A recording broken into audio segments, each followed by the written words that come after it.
السلام علیکم ورحمۃ اللہ وبرکاتہ۔ میرے پیارے دوست تمہار بہن، امید ہے کہ آپ سب خیریت سے ہوں گے۔ اللہ تعالیٰ آپ لوگوں کو ایسے ہی خوش رکھے۔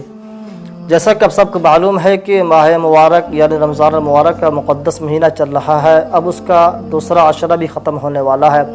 اس کے بعد تیسرا عشرہ بھی شروع ہوگا، وہ بھی ختم ہو جائے گا۔ اس کے بعد مبارک دن یعنی ہم سب کا خوشیوں کا دن عید الفطر آئے گا۔ لیکن اس سے پہلے ضروری میں نے اس بات کو سمجھا کہ آپ کے سامنے صدقہ فطر کو وضاحت کیا جائے کہ صدقہ فطر کن پر واجب ہے، صدقہ فطر کن کو دیا جائے۔ تو میرے عزیز دوست، امید ہے کہ آپ اس میرے ویڈیو کو آخری تک دیکھیں گے۔ اگر آپ میرے چینل پہ نئے ہیں تو چینل کو سبسکرائب ضرور کر دیں تاکہ آپ کو مزید درست معلومات پہنچتی رہے۔ تو میرے عزیز دوست تمہار بہنوں، صدقہ فطر اس شخص پر واجب ہے جو صاحب نصاب یعنی جو شخص زکوٰۃ دیتا ہو، زکوٰۃ جس پر واجب ہے یعنی جو صاحب نصاب ہو، تو وہ شخص پہ صدقہ فطر بھی واجب ہے۔ آپ کو معلوم ہوگا کہ صاحب نصاب کسے کہتے ہیں؟ جس کے پاس سونا، چاندی، مال تجارت یا کیش رقم اتنا ہو کہ 52.5 تولہ چاندی کے بقدر اس کا مقدار پہنچ جائے تو وہ شخص صاحب نصاب کہلائے گا۔ اس پر زکوٰۃ واجب ہوگی، قربانی واجب ہوگی، اور اس کے ساتھ ساتھ یہ ہے کہ ابھی جو ہمیں صدقہ فطر کے بعد چل رہی ہے اس پر صدقہ فطر بھی واجب ہوگا۔ اب بات یہ ہے کہ صدقہ فطر کتنا دیں، کس کو دیں؟ تو میرے عزیز دوستو، کس کو دیں یہ بات بالکل واضح ہے کہ جو لوگ زکوٰۃ کے مستحق ہیں یعنی جن کو ہم زکوٰۃ دیتے ہیں انہی لوگوں کو ہم صدقہ فطر بھی دیں گے، وہی لوگ صدقہ فطر کا مستحق ہے۔ اب بات یہ ہے کہ ہم صدقہ فطر اس سال کتنا نکالیں، کتنا آئے گا؟ جیسا کہ آپ سب کو معلوم ہے کہ صدقہ فطر 4 چیزوں سے نکالی جاتی ہے: گیہوں، جو، کھجور، کشمش۔ ان 4 چیزوں کے ذریعے ہی صدقہ فطر نکالی جاتی ہے۔ عام طور سے لوگ ہمارے جو معاشرے سماج میں رائج ہے گیہوں سے نکالتے ہیں۔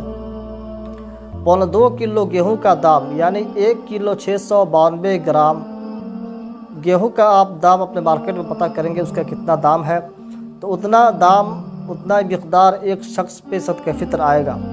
جیسا کہ میں علم کے لیے آپ کو بتا دوں، پٹنہ فلوارس شریف پٹنہ، وہاں سے 41 روپیہ وہاں کے منڈی سے اعلان آیا ہے، وہاں 41 روپیہ نکالنے کا اعلان کیا گیا۔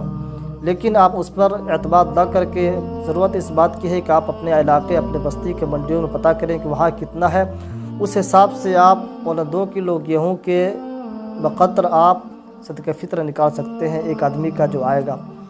اور جو لوگ کھجور، کشمش یا جو کے ذریعے صدقہ فطر نکالنا چاہتے ہیں تو وہ 3.5 کلو کے حساب سے نکالیں گے، یعنی کھجور، کشمش، جو کو صدقہ فطر دینا چاہتے ہیں تو اپنے منڈیوں میں پتہ کریں گے کہ ہمارے منڈی میں اس کا 3.5 کلو کا دام کتنا ہوگا۔ اگر اتنا ہوگا تو اس کے حساب سے آپ اپنے ایک شخص پہ 3.5 کلو کا دام جتنا ہوگا اتنا صدقہ فطر آئے گا۔ تو میرے عزیز دوستو، اب اس صدقہ فطر ہم کب ادا کریں؟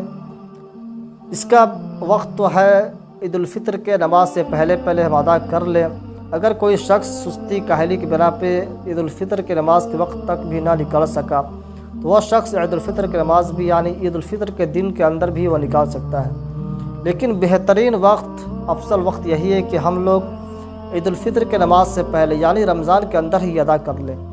اگر ہم لوگ نماز عید الفطر کے پہلے یعنی رمضان کے اندر ادا کر لیں گے، اس کا سب سے بڑا فائدہ یہ ہوگا کہ جیسا کہ آپ سب کو معلوم ہے کہ اللہ رب العزت اس ماہ میں، اس مبارک گھڑی میں بے انتہا اپنے بندوں کو دیتا ہے، یعنی ثواب سے نوازتا ہے۔